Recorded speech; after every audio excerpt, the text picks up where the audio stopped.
মানে রাহি কাতার মাটিতে ইনশাল্লাহ আজকে আমি চটপটি রানবো। চটপটির জন্য বুট নিয়ে আসছি।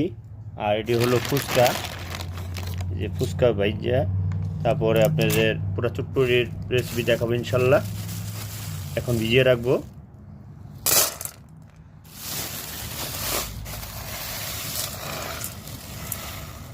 ইনশাল্লাহ পুরো ভিডিওটাই ইনশাল্লাহ আপনাদের দেখাবো।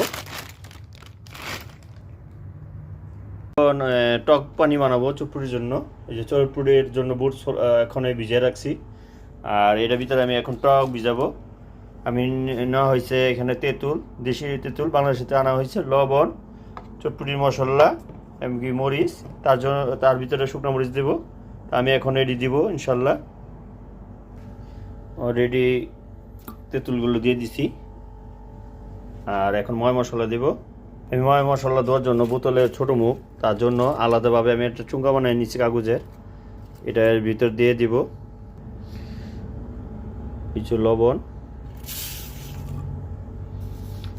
একটু বেশি দিতে হবে যাতে টকটা একজাস্ট হয়।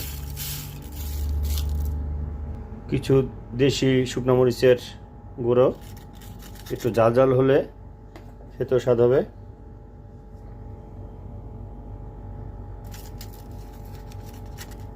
তার সাথে দিব এই চটপটি মশলা। দেওয়ার পরে তার ভিতরে কিছু শুকনো মরিচ দিয়ে দিব। আমি অলরেডি ভেজে রাখছি। দুই একটা মরিচ দিলে দেখা যায় একটু ভালো লাগবে। আস্তে আস্তে দিব।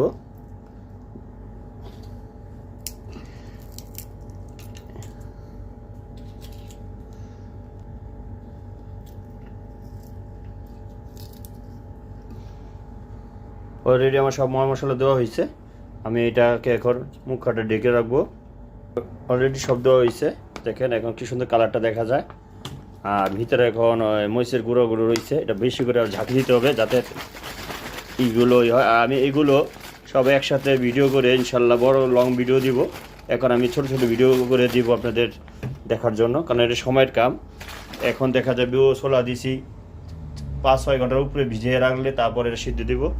তারপর ফুচকা ভাজবো, ময় মশলা, পেঁয়াজ সব কিছু রেডি করে ডিম সিদ্ধ করে তারপর আমি ইনশাল্লাহ পুরো ভিডিও আপনাকে দিব। এই হলো আমার ভিডিও। এই পর্যন্তই। আসসালামু আলাইকুম।